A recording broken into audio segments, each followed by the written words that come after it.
Eh bien, bonjour à tous et bienvenue dans cette nouvelle vidéo où je vais analyser et donner mon avis sur le dernier épisode, donc l'épisode 5 de la nouvelle saison de Doctor Who. C'est parti. Donc, cet épisode commence par un personnage dans un barbershop en train de raconter une histoire pendant qu'il se fait couper les cheveux. Et pendant qu'il raconte son histoire, des dessins représentant son histoire sont projetés sur une des vitres du barbershop. Ce que j'ai trouvé cool, je le place maintenant, c'est que le générique commence du coup au même endroit que les dessins, donc sur la ville du barbershop, en mode surcadrage, avant que l'on rentre dans ce dernier. On retrouve du coup, après le générique, Belinda et le docteur dans le TARDIS, en train de réfléchir à comment rentrer dans le présent en 2025, et parler du Vindicateur, et le docteur a une idée, aller à Lagos en 2019, où il y a le plus grand marché d'électronique de cette période pour pouvoir booster le Vindicateur. Ce qui nous donne donc encore une scène un peu de développement entre Belinda et le docteur. Et une fois à Lagos, le docteur décide d'aller chez son barbeur, qui est un ami à lui. En chemin, il tombe sur des avis de recherche où il y a son barbeur en question et d'autres personnes, il ne comprend pas, et il arrive au barbershop, où il se rend compte qu'il retrouve son barbeur et toutes les personnes qui avaient sur les avis de recherche, qui sont bloquées ici, on ne sait pas pourquoi, on ne sait pas quand.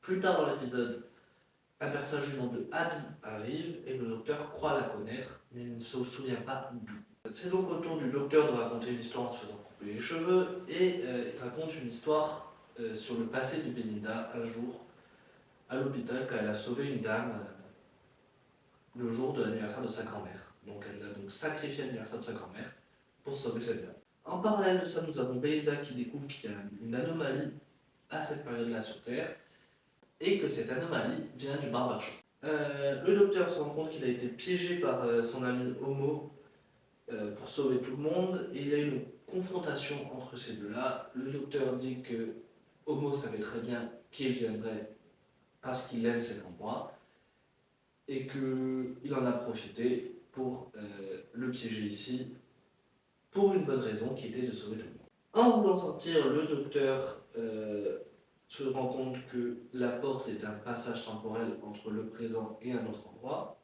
autre que le barbershop. Il se retrouve dans le vide et il voit une espèce de robot araignée géant qui marche sur des fils, qui est ce qu'on appelle le Nexus, qui a été créé par le coiffeur.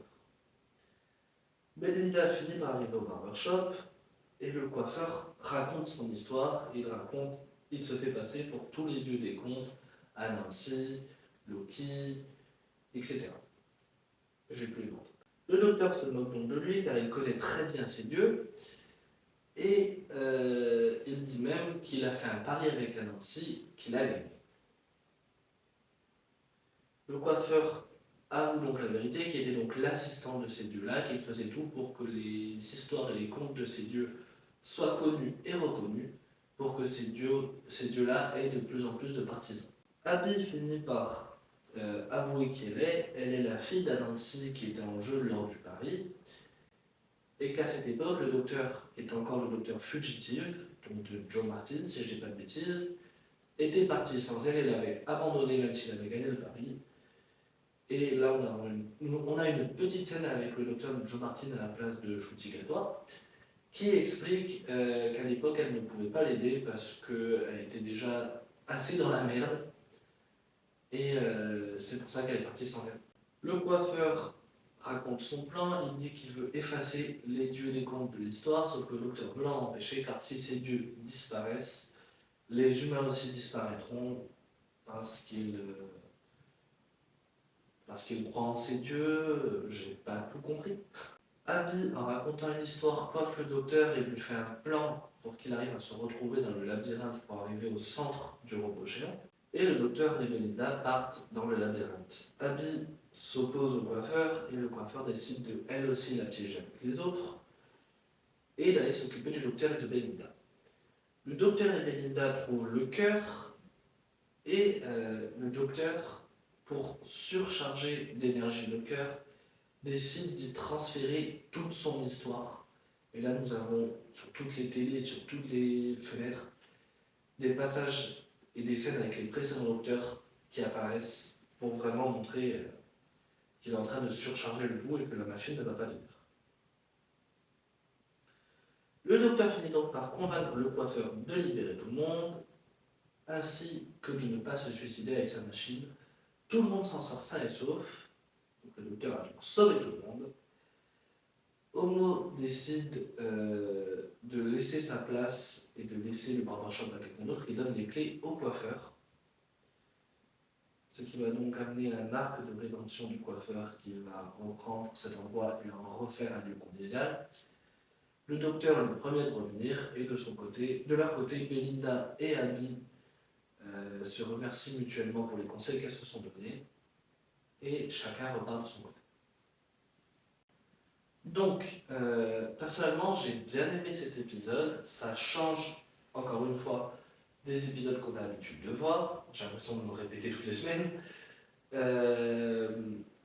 L'histoire est bien écrite. Les dessins dans la petite fenêtre qui raconte les histoires sont extrêmement beaux. La morale derrière l'histoire est plutôt belle aussi. Par contre, je dois avouer que, bien qu'étant un bon épisode, bien qu'étant une belle histoire, je n'ai pas forcément été touché. Pourtant, il faut avouer que la réalisation, que les idées étaient très bonnes. C'est juste que ça ne m'a pas touché. Le côté mythologique, ça a été cool aussi. Développement, encore une fois, de la relation entre Belinda et le docteur.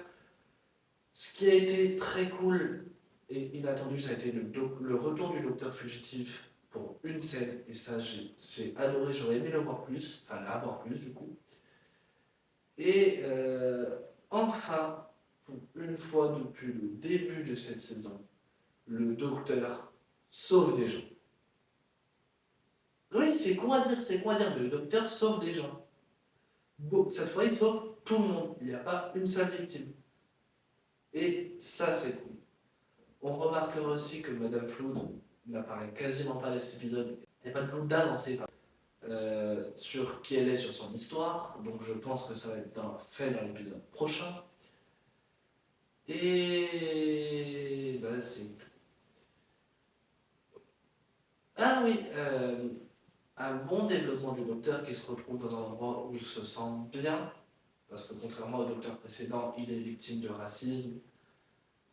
Donc quand il se retrouve dans un pays où fatalement il ne peut pas y avoir de racisme, en tout cas envers lui, parce que c'est des personnes qui ont la même couleur de peau, la même ethnie, etc. Il se sent bien, il se sent à l'aise, et ça c'est bien montré dans l'épisode. Donc ça c'est cool. On va terminer là-dessus, parce que j'ai pas grand chose à dire sur cet épisode. Je dois avouer que j'ai trouvé un peu long, je l'ai pas trop aimé, même si ça reste un bon épisode, donc je vais le noter indépendamment de mes goûts. Et je vais lui mettre la note de 7,5 sur 10, ce qui le met 4e dans le classement pour l'instant. Voilà, on va se laisser là-dessus, donc à la semaine prochaine.